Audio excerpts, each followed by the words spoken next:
Hi! வேளாங்கண்ணிக்கு போயிட்டு அங்கேருந்து கிளம்பியாச்சு சாமி பார்த்துட்டு. நெக்ஸ்ட்டு வந்து பட்டுக்கோட்டையில ராஜகோபால சுவாமின்னு சொல்லிட்டு பெருமாள் கோயிலுக்கு தான் போயிருந்தோம். அந்த கோபுரம் பார்க்கவே அவ்ளோ சூப்பரா இருந்துச்சுங்க. அவ்ளோ பெரிய கோபுரம். நான் இதுவரைக்கும் இந்த கோயிலுக்கு போனது கிடையாது. இப்ப தான் ஃபர்ஸ்ட் டைம் வரேன். சூப்பரா இருந்துச்சு. உள்ள ஃபுல்லா ரொம்ப பழங்காலத்து கோவில் உள்ள. எல்லாம் கிளீன் பண்ணிட்டு இருந்தாங்க நாங்க போற டைம்ல. ஏன்னா வைகுண்ட ஏகாதசி வருதுன்றதுனால உள்ள ஃபுல்லா கிளீன் பண்ணிட்டு இருந்தாங்க. நாங்க போன டைமுக்கு தான் கரெக்ட்டா அந்த பல்லாக்குல பெருமாளெல்லாம் தூக்கிட்டு வந்து சுத்திட்டு இருந்தாங்க. சூப்பரா இருந்துச்சுங்க பார்க்கறதுக்கு. அதுக்கப்புறம் உள்ள சாமியெல்லாம் கும்பிட்டுட்டு வெளிய வந்து நம்ம செங்கமலம் யானைய தான் பார்த்துட்டுருந்தோம். நெறைய பேருக்கு தெரியும்னு நெனைக்கிறேன். ரொம்ப ஃபேமஸான யானை தான். நான் இப்ப தான் ஃபர்ஸ்ட் டைம் பார்க்குறேன். ரொம்ப சூப்பரா இருந்துச்சுங்க அந்த யானைய பார்க்கவே.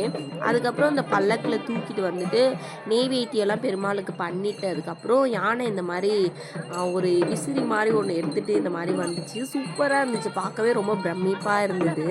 பார்த்துட்டு அதுக்கப்புறம் சாமியெல்லாம் கும்பிட்டுட்டு கோவில்லயே கொஞ்சம் வாங்க வேண்டிய பொருள் எல்லாம் வாங்கிட்டு வெளிய வந்தாச்சு.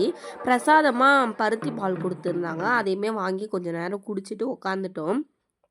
இந்த கோவில பார்க்க அவ்ளோ சூப்பரா இருந்துச்சுங்க. நீங்கலாம் இந்த கோவிலுக்கு போயிருக்கீங்களான்னு சொல்லிட்டு கமெண்ட் பண்ணுங்க. வீடியோ பிடிச்சிருந்தா லைக் அண்ட் ஷேர் பண்ணி சப்ஸ்கிரைப் பண்ணிக்கோங்க. தேங்க்ஸ் ஃபார் வாட்சிங். பாய். ஸ்ரீரங்க ரங்கநாதனின் பாதம் வந்த